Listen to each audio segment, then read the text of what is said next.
தமிழ்நாடு அரசின் சேவையை பயன்படுத்தி கொதிக்கலனுக்கான ஸ்டீம் டெஸ்ட் சான்றிதழ் பெறுவது எப்படி? முதலில் www.tnesevai.tn.gov.in என்ற வலைத்தள முகவரியை உள்ளீடு செய்யவும். தற்போது தோன்றும் சேவை பக்கத்தில் உங்களது யூசர் நேம் மற்றும் பாஸ்வேர்டை உள்ளீடு செய்யவும். பிறகு கேப்சா கோடை என்டர் செய்து லாகின் பட்டனை கிளிக் செய்யவும். தோன்றும் சர்வீஸ் பக்கத்தில் டைரக்டரேட் ஆஃப் பாய்லர்ஸ் பக்கத்தை கிளிக் செய்யவும். உப பிரிவான ஸ்டீம் டெஸ்ட் ஃபார் பாய்லர்ஸ் பக்கத்தை கிளிக் செய்யவும்.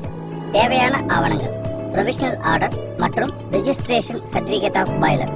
தோன்றும் விண்ணப்பத்தில் கொதிக்கலனில் பதிவு எண் பொறிக்கப்பட்டுள்ளதா என எஸ் ஆர் நோ என்ற கேள்விக்கு எஸ் என கிளிக் செய்யவும். இப்பொழுது கொதிக்கலனில் பொறிக்கப்பட்ட பதிவு எண், பதிவு செய்யப்பட்ட தேதி ஆகியவற்றை உள்ளீடு செய்யவும். ப்ரொவிஷனல் ஆர்டர் பற்றிய விவரங்களை உள்ளீடு செய்யவும்.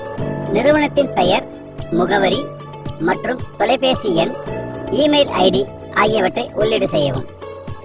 மேலும் கொதிக்கலன் பற்றிய விவரங்களை உள்ளீடு செய்யவும். மேற்கூறிய விவரங்கள் உண்மைதான் என டிக்ளரேஷன் பட்டனை கிளிக் செய்யவும். இப்பொழுது சப்மிட் பட்டனை கிளிக் செய்யவும்.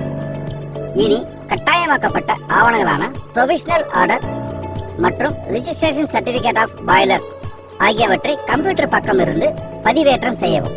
இப்பொழுது உங்கள் முன் மேக் பேமெண்ட் பக்கம் தோன்றும். அதில் உங்கள் பெயர், மொபைல் எண், எந்த சான்றிதழுக்காக விண்ணப்பித்துள்ளீர்கள் என சரிபார்த்த பின் அக்ரி பட்டனை கிளிக் செய்து மேக் பேமெண்ட் பட்டனை கிளிக் செய்யவும். உங்களுக்கான விண்ணப்பம் வெற்றிகரமாக பதிவேற்றம் செய்யப்பட்டது. தமிழ்நாடு அரசின் சேவை, இணைய சேவை, இனிய சேவை.